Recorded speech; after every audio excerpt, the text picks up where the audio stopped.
Mira. Ok. Hola, mi pregunta viene desde Ecuador. Quería hacerles una pequeña introducción. Cuando yo seguí el curso en Orlando, yo estaba embarazada de mi última hija y yo estaba muy cansada, entonces salí a descansar. Todos estaban adentro en el auditorio en clases. Y cuando yo estaba descansando, estaba agotada por el embarazo, mi bebé no paraba de moverse. Y justo entraba Richard y me dijo, ¿qué está pasando contigo? Tienes que atender a clases. Le digo, Richard, no puedo más, estoy agotada, mi bebé me está drenando la energía y no puedo poner atención, no puedo concentrarme en las clases y no entiendo nada.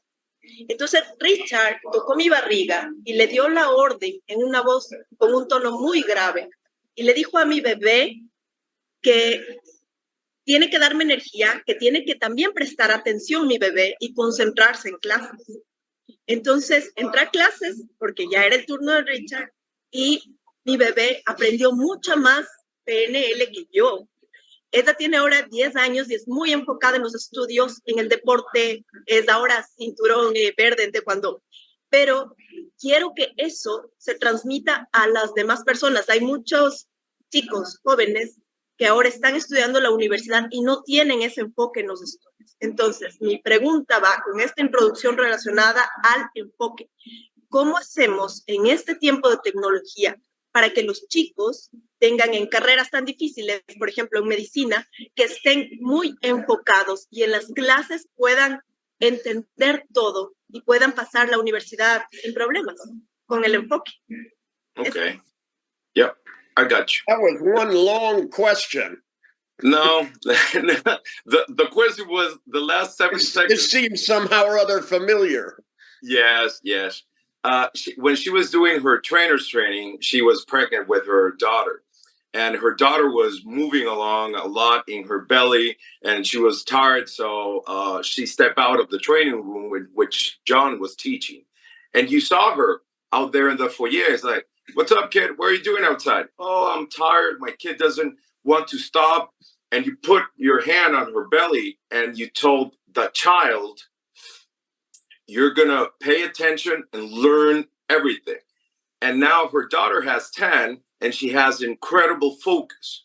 So her question, based on the story that she told, is how can we teach young people to be focused, like when they're zombies playing video games, they're totally ultra focused. How can we use that strategy to install it in studies, sports, etc., etc., etc.?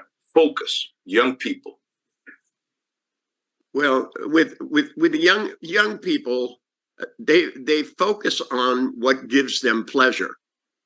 And, when we try to force somebody to learn a musical instrument, and you make them sit down and practice every day and they hate it, they don't become compulsive about it. That you need to have a strategy that seeks completion. That when you start washing dishes, you should feel better every dish you wash than the dish before it. That playing a scale on the piano should feel good, but playing two should feel better.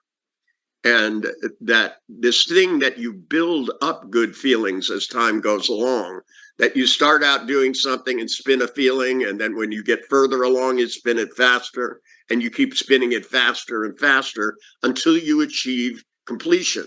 So you set a goal, you work a certain amount, and then you stop, and then you start over again.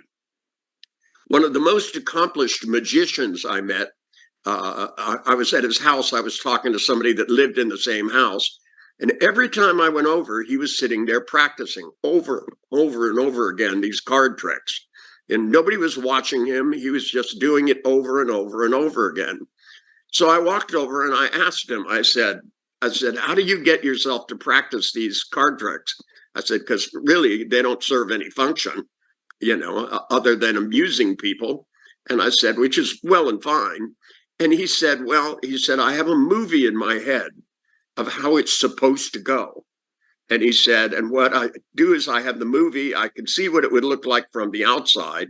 I turn it around and I see what I'm supposed to do on the inside with my hands to achieve it. He goes, I start the movie and I try to keep up with it. And he said, if I fail, if I make a mistake, he goes, I just stop and start over. And I go, does that because it feels bad? And he goes, no. He goes, I want to have it be perfect.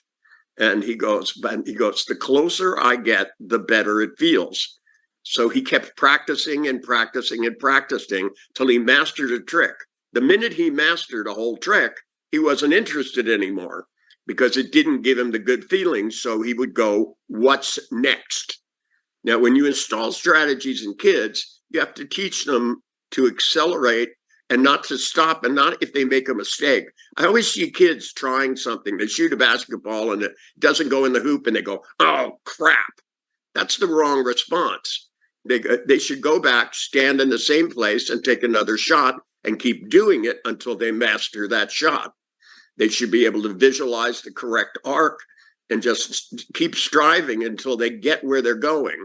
And the closer they get to it going in, if it goes around the rim and doesn't drop in, that should feel better than if they miss the entire headboard.